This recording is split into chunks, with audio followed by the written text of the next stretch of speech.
నేను సుమారు కొన్ని వందల ట్రైనర్స్ దగ్గర నేను లోకల్, నేషనల్, ఇంటర్నేషనల్ ట్రైనర్స్ దగ్గర ఒక 2 ఇయర్స్ నేర్చుకొని ఒక్కొక్కరి దగ్గర ఉన్న ఒక్కొక్క కీ పాయింట్స్ అన్నీ నేను జాగ్రత్తగా నోట్ చేసుకొని మన మైండ్ సెట్స్ ఎవరైతే మిడిల్ క్లాస్ పీపుల్ ఉంటారో వాళ్ళ మైండ్ సెట్ ఆలోచన విధానం ఎలా ఉంటుంది, సో ఒక చదువుకున్న వాళ్ళ ఆలోచన విధానం ఎలా ఉంటుంది, ఒక మహిళల ఆలోచించే వాళ్ళకున్నటువంటి రెస్ట్రిక్షన్స్ వల్ల వాళ్ళు ఎంతవరకు వాళ్ళు ఇందులో వర్కౌట్ కాగలుగుతారు, ఇవన్నీ పాయింట్ నోట్ చేసుకొని సో వర్కౌట్ చేయడం జరిగింది. సక్సెస్ అయ్యాను.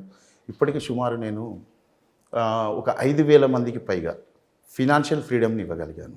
అంటే ఆర్థిక స్వేచ్ఛ అండి. అవును, నాకు అర్థమైంది. ఆర్థిక స్వేచ్ఛ అంటే వాళ్ళ దగ్గర డబ్బు ఉంటే కదా మీరు స్వేచ్ఛనిచ్చేది.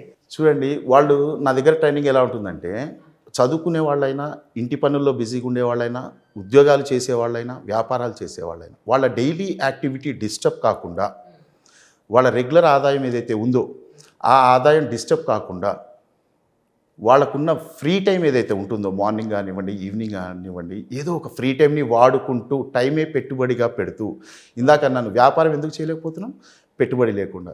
రెండోది ఏంది, రిస్క్ అనేసి. పెట్టుబడి లేకుండా రిస్క్ లేని వ్యాపారం ఏదన్నా ఉంది అంటే అది మార్కెటింగ్ అండి. అద్భుతమైన ఆదాయాలు ఉన్నాయి ఇందులో. మీ ఫ్రీ టైంని మాత్రమే వాడుకుంటూ ఇక్కడ ఎలా సంపాదించవచ్చో నేను డిజైన్ చేశాను.